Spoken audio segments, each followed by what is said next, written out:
Barajas. I'm a clinical assistant professor here at Western University, Health Sciences. And this month, we're going to celebrate Hispanic Heritage Month. And Dr. Barajas, what does Hispanic Heritage Month mean to you? Hispanic Heritage Month to me is essentially a month to acknowledge and support the myriad of different cultures, different backgrounds, different thoughts and philosophies under one big umbrella of the language Spanish. It's a chance to really experience different things, food, music, things like that, and really think about where we came from, essentially. Dr. Barajas, how do you identify within the Hispanic community? I myself am Mexican American. My parents were born in Mexico, came over to the United States before I was born, and I got fortunate enough to be born here. So I am a hybrid. Why did you want to become an optometrist? That one's always a fun question for me to answer. Ever since I was really young, I always wanted to be in the healthcare field. I wanted to help people. I didn't really know much on how to do that, but as years progressed, the years advanced, I kind of figured out I was good at science, good at math. So I'm like, okay, maybe somewhere in the health field. But overall, this meant I was open to experiences. Eventually, my experiences led me to preschool vision screenings with the Jules Stein affiliates at UCLA. And after a couple experiences, I was getting the feel for it and I was enjoying it. But what essentially was the moment that really hammered me in is a story I love telling because it's 100% true. And I still remember the little kiddo today. It's probably in his high school days by now. One of the preschool vision screenings we went to, the kid was shifted to the back of the line at least 3 times before I got a chance to work with him. He was crying, he was nervous, he didn't know what to expect. And when I got a chance to work with him, I kind of noticed that he had Spider-Man shoes, Spider-Man hat, or not hat, sorry, shirt.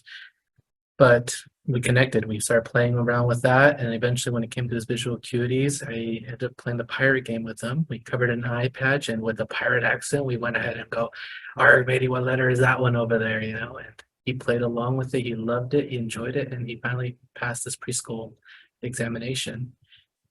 What was the cherry on the cake for me for that day was at the end, as we were packing up and leaving, they were also going to be going back in the classroom. They were supposed to be frozen. Just kind of tell everybody to stop. And then he decided to break the rules and come and give me a hug. And that's when I knew optometry was going to be for me, and specifically pediatrics as well. That leads me into the next question. Have you had any mentors or role models, and how has that shaped you? Great question. Role models and mentors, I am fortunate enough to have had quite a few, both in California and outside of the state, as my career has progressed.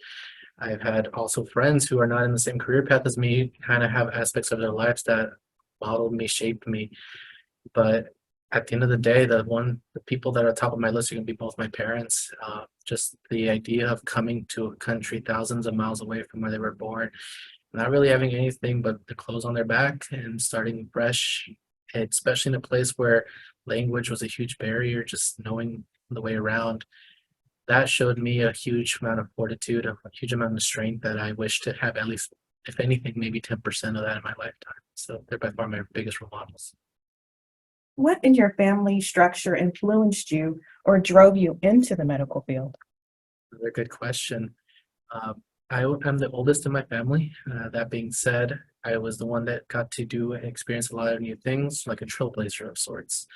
I went to a lot of healthcare visits, not just my own, my siblings, my parents, especially my parents, mostly to translate. And I noticed that even though I was little and I translated best I could, just that barrier that existed between the doctor and my parents kind of also helped spark my idea of medical field and just in general helping people.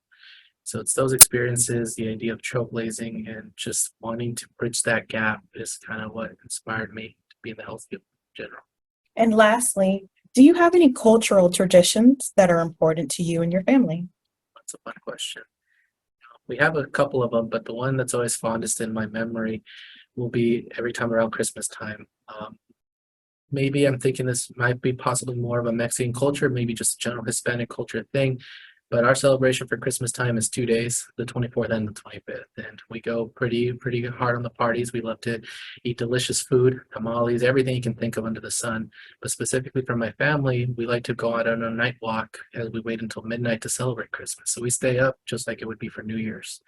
We pack up mugs full of coffee or chocolate, hot chocolate, or both. We walk around, look at the Christmas lights, sing some songs along the way. It's a little fun party there. And we do this every year without fail. It's always a fun little trip to do. It's like a good one in my family to think about all the time.